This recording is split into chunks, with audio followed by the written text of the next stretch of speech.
बंद करने की, क्योंकि पराई माँ का दूध ही सभी रोगों की गंगोत्री है। तो हमें पराई माँ का दूध संपूर्ण बंद करना है। अब हमें जो भी पीना है प्लांट बेस्ड दूध, यानी कि हम वनस्पति जन्य दूध पिएंगे।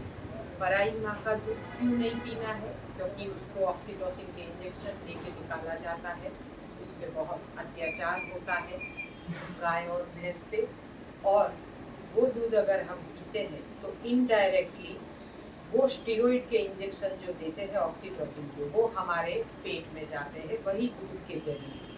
चाहे आप दूध को 160 डिग्री पे उबालो या आपने गैस पे उबाल के उसका मावा बना दो, कुछ भी करो, लेकिन ऑक्सीटोसिन का जो पार्ट है वो उसमें रहता ही है।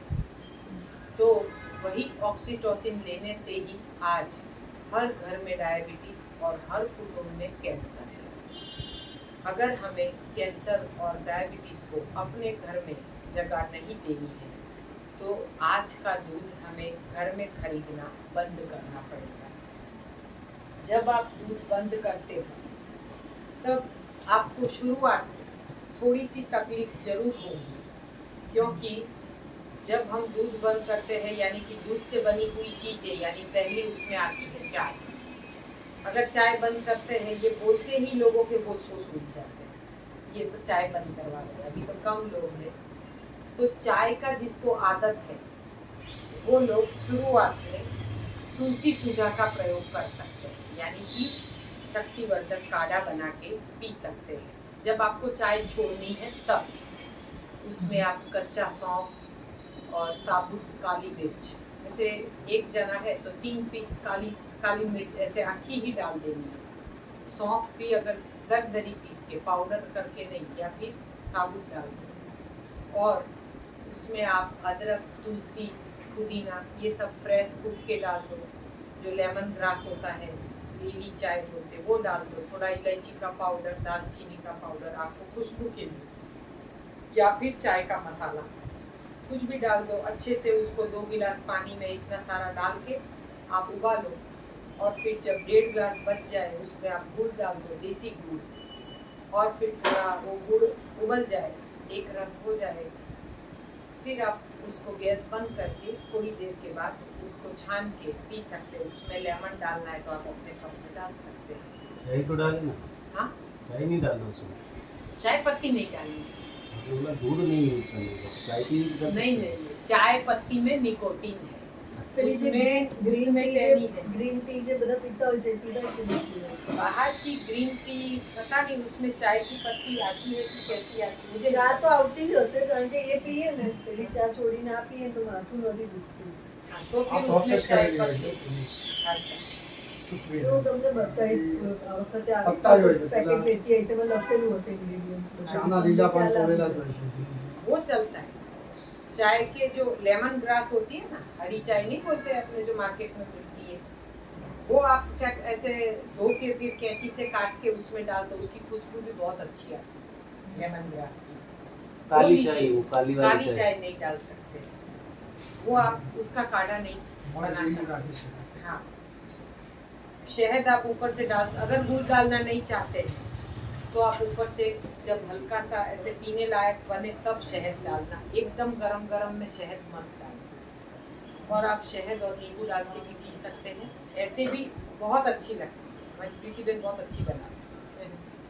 तो ऐसे आप ये शक्तिवर्धक काढ़ा पी सकते हैं। अगर आपको जोड़ों की जकड़न है और बॉडी में हल्का सा बारीक, ऐसे नहीं बोलते हैं कि मुझे शरीर टूटता है या बुखार जैसा रहता है, जैसे किसी को क्या होता है शाम होते ही 4-5 बजते हैं ना तो थोड़ी तपी रहने लगती है। किसी किसी का शरीर ऐसा होता है कि शाम के वक्त, થતું પહેલા हाँ નતું હવે ડાયટ ચાલુ કર્યું ને પહેલા થતું હા। હવે નથી થતું हाँ, મને વરસ થઈ ગયું ડાયટ।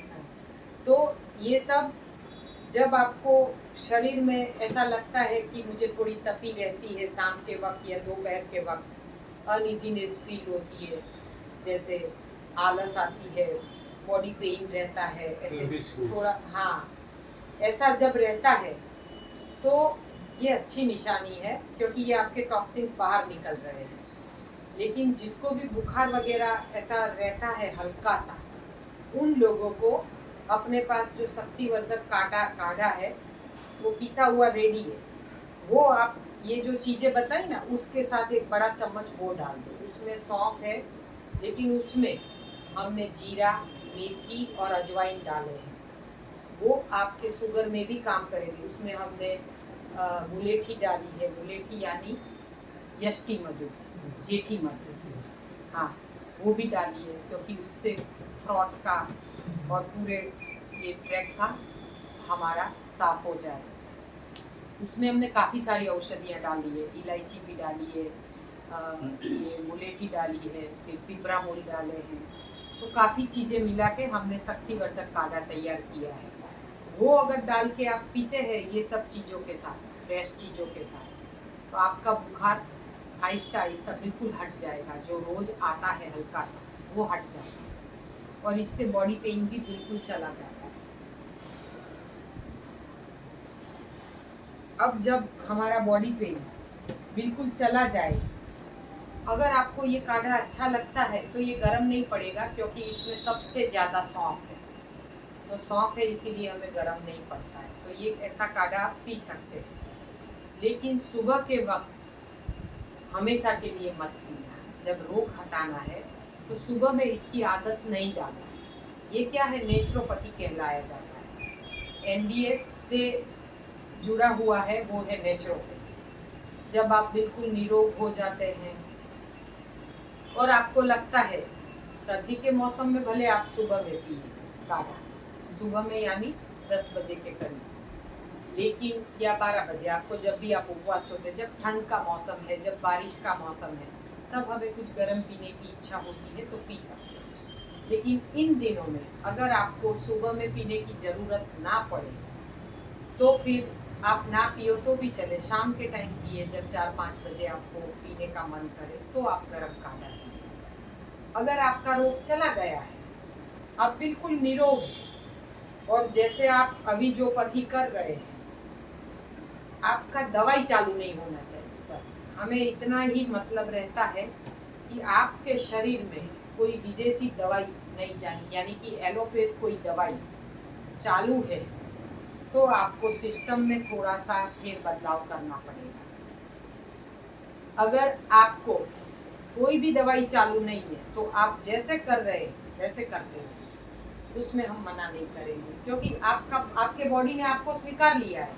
आपकी कोई दवाई नहीं चालू, आपका शुगर हट गया, आपका बीपी चला गया, आपका कोलेस्ट्रॉल का लेवल अभी ठीक है, आपका B12, हीमोग्लोबिन, आपका सब कुछ ठीक है, B3 सब कुछ ठीक है, तो फिर आपके सिस्टम में हम कोई भी बदलाव नहीं करेंगे। आप जैसे चलते हैं चलते हैं, क्योंकि आखिर तो नेचुरोपैथी है। नेचुरोपैथी में हमें ये ज़्यादातर कच्चा और फिर शाम को एक वक्त भोजन हम पका लेते हैं, ऐसे भी कर सकते हैं। बच्चे हैं तो बच्चों को केवल इतना ध्यान रखना है कि 12 बजे तक या 1 बजे तक हम उसको अपक्व भोजन दें। उसका उपवास मायने नहीं रखता है, आप चाहे उसको 9 बजे दो, जब मांगे तब दो। बच्चों को इतना ही ध्यान रखना है कि जब मांगे तब देना है, बिना मांगे पानी पीना। तो ऐसे अगर हम बच्चों को बिना पानी के अगर 2-3 घंटा भी रखते हैं तो उनकी इम्यूनिटी भी बहुत पावरफुल हो जाएगी, क्योंकि ये जो थोड़ा सा लंघन है वो उनकी इम्यूनिटी भी बढ़ा देगा। लेकिन बच्चा कहीं एक्सरसाइज करने जाता है या कहीं खेलने के लिए जाता है, स्विमिंग में जाता है, तो बच्चा मांगेगा, तो फिर उसे दे देना है। जब मांगे तब उसको दे दो, लेकिन उस टाइम आप उसकी दिन की शुरुआत बच्चे की नींबू पानी, ग्रीन जूस या किसी फलों का रस, ऐसे जूस से करवाएं, क्योंकि लिक्विड अगर हम शरीर को पहला देते हैं तो शरीर बार बार भूख नहीं करता है। इसीलिए रसाहार सबसे उत्तम है, और रसाहार करने के बाद हमें प्लेट भर के, थाली भर के बच्चों को सीजनल फ्रूट देने हैं या सैलेड चटनी के साथ। लेकिन बच्चे ना ज़्यादातर फ्रूट पसंद करते हैं, तो जिस सीज़न में जो भी फ्रूट आते हैं, अलग अलग किस्म के आप 4-5 फ्रूट ले लेंगे, थाली भर जाएगी। जैसे एक संतरा छील के रख दिया, पपीता रख दिया, चीकू रख दिया, वाटरमेलन, मस्क मेलन, पूरी थाली भर जाएगी। और फिर बच्चे को आप सजा के हल्का सा ठंडा करके दोगे ना, सच में बच्चा ये पराठा, ये तला भुना नाश्ता सब भूल जाएगा। उसकी आदत हमें बदलनी है। तो अब हम ब्रेकफास्ट ऐसे फलों का करवाएंगे।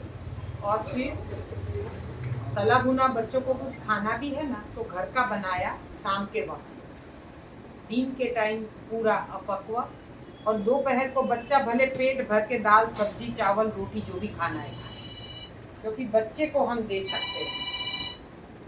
बच्चे को अगर हमें कुछ भी देना है तो 12 बजे के बाद भले आप गरम खिलाओ, वो सब कुछ खा सकता है क्योंकि वो यंग है। अब हम जाएंगे कि दूध के बारे में क्लैरिफिकेशन करना पड़ेगा, तभी आप छोड़ पाओगे कि दूध के बारे में देखो सब पुराने हैं, सबको पता है। इसलिए फिर मैं दूध का टॉपिक इतना लंबा नहीं कर रही हूँ, वरना दूध के टॉपिक में 10-15 मिनट चले जाते, क्योंकि सब लोग ऐसे जैसे आप जानते हैं कि दूध क्यों नहीं पीना है, तो फिर आपको दूध जैसे नहीं पीना है तो फिर आपको उसका कारण पता है, क्योंकि ऑक्सीटोसिन से दिए जाते हैं इंजेक्शन और हम पीते हैं, वो नुकसानदेह है, सभी रोगों का कारण है, इसीलिए हमें नहीं पीना है। और बच्चों को भी हमें नहीं पिलाना है। लोग सोचते हैं कि हम दूध नहीं पीते हैं तो क्या बच्चों को दे सकते हैं? एक तकियो લઈ લો ને पीछे साथ में ચાલશે ને આવશે મને વાંધો નહીં पीछे पीछे रखो। तो ऐसे आप दूध और दूध की बनावट का त्याग करेंगे, जो भी बनावट है उसका त्याग करेंगे, और हम प्लांट बेस्ड दूध, अब नारियल का दूध, बादाम का दूध, हेज़लनट मिल्क और फिर मूंगफली का, तिल का, सबका दूध निकलता है। लेकिन पीने में जो सबसे अच्छा लगता है वो है हेज़लनट और कोकोनट मिल्क, दोनों मिल्क और आलमंड मिल्क। हाँ, ये तीनों मिल्क बहुत अच्छे लगते हैं पीने में। तो बाकी सब दूध पीते हैं लेकिन वो ना ऐसे उबार जैसा आता है, जैसे पीते हैं ना, अच्छा नहीं लगता। કોકોનટ મિલ્ક તો તમે એવરીડે પીઓ તો એવું નથી થતું કે ના પીએ તો આમ ગમે. तो भी वो अच्छा लगता है। तो आप कोकोनट मिल्क, हेज़लनट मिल्क और आलमंड मिल्क ऐसे आप पी सकते हैं। बच्चों को भी दे सकते हैं। बच्चे जैसे है तो हेज़लनट मिल्क वो आसानी से खुद बना सकते हैं। कोकोनट मिल्क में थोड़ी जगह है करने में, उसको फोड़ो निकालो।